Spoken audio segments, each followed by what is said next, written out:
I look scruffy as fuck. So yeah, I had my first session this week, and I wasn't really gonna do a vlog about it because it was just like the introducing, meeting my new psychiatrist, learning about EMDR, um, but something came up that I wasn't kind of expecting to come up, and that was like we were talking about a new kind of trauma that's come up in the last year that I haven't really thought about or didn't really think was a trauma, or it's just been revealed as a trauma, or which I don't really want to go into too much details now, but it's like a childhood kind of thing. And yeah,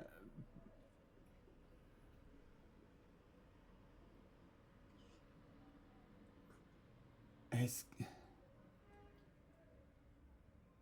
I kind of got referred to safeguarding about it, and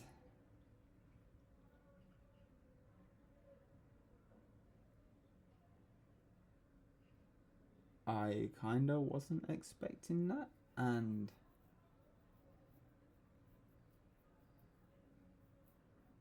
I guess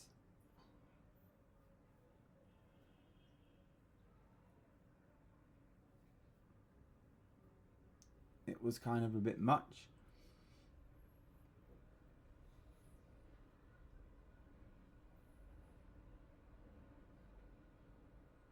So yeah, I'm gonna have to wait and see. So, hey, yeah, hiya.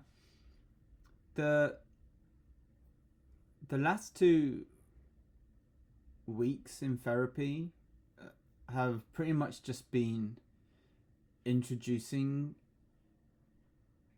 the functions or the processes of the EMDR treatment and how it works, or yeah, pretty much how it works, which is for someone that's done a lot of talking therapy, it's completely different in a way. Well, not in a way, it's a lot different. So, trying to get my head around it, and like trying to be in like there's yeah, and there's also like this realization that like when obviously I thought I was going pretty much for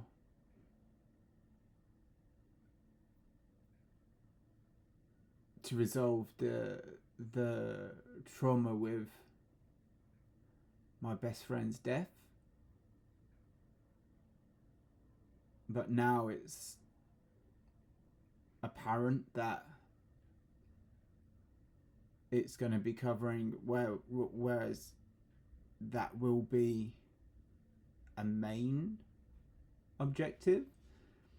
It's now clear that there's all these other traumas back to my childhood that now we're gonna approach that I wasn't expecting to come up. Um, And yeah.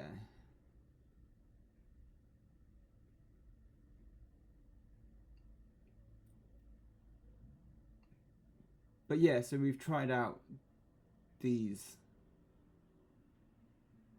like we've started, like today we tried to, like, the processing of one of my past one of my past traumas we dealt with the time that I was when I was 19, and it's not really a place I go back to much, if at all, in my head anymore. But it was interesting to use this as a trial for the process.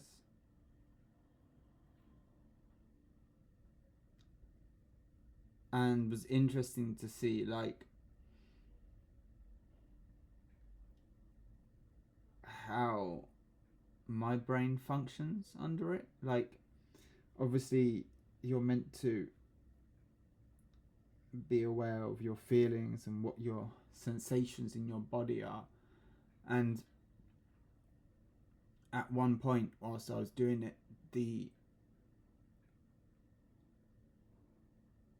I had, for me, in this snapshot that we were trying to unpack, the key moment in this snapshot is this realization of the soundtrack, the music that was playing, and its importance or its relevance. But at one point, like, I had, like, my voices saying the soundtrack isn't important, the soundtrack isn't important. And it was just this constant loop of it repeating around in my head, saying the soundtrack isn't important, the soundtrack isn't important.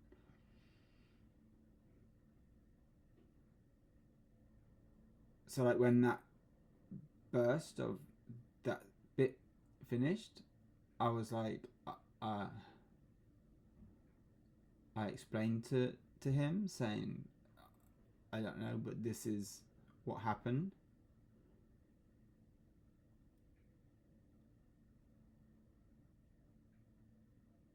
And okay,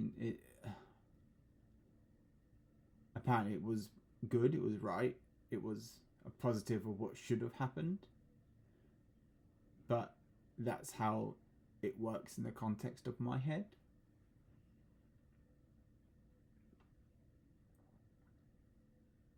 So at least, okay, it might not be like with the borderline therapy, where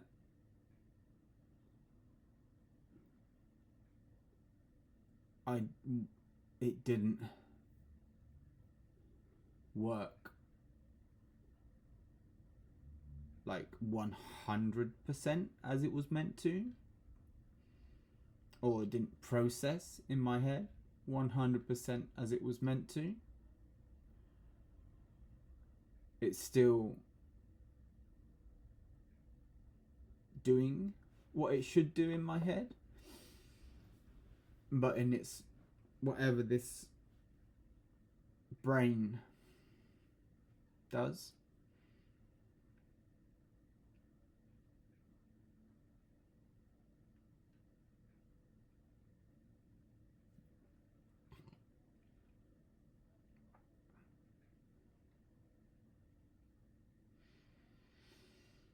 But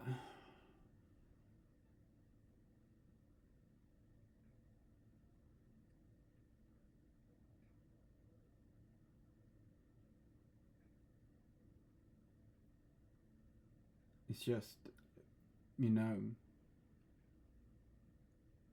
looking back, I could see, like,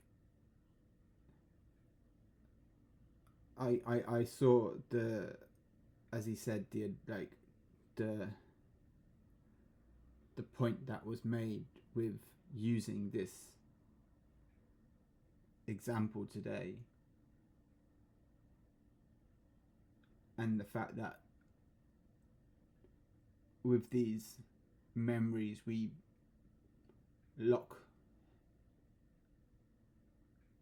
pack them away and lock them away, and they just exist. And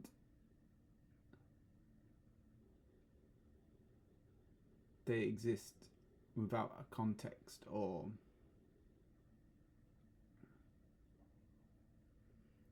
a time.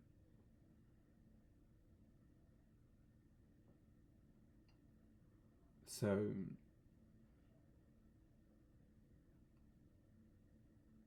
by, I guess, opening them,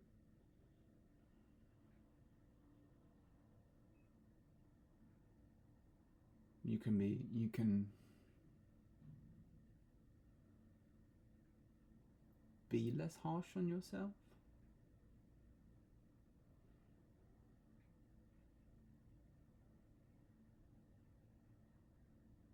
I don't know.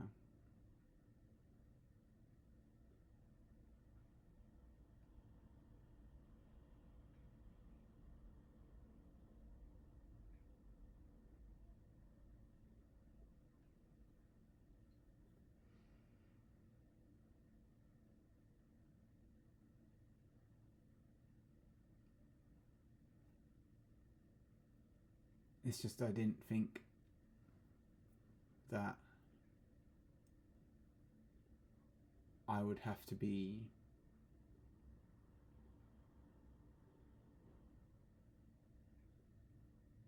because of recent events in the last year, having to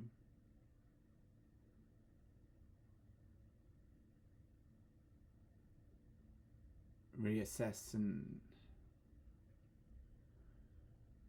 reprogram and re-evaluate childhood memories based around a family member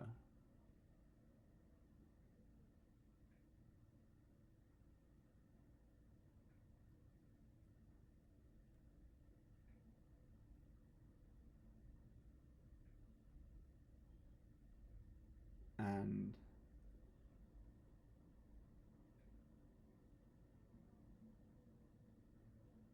yeah, listen, I wanted all of this just to be about Tree.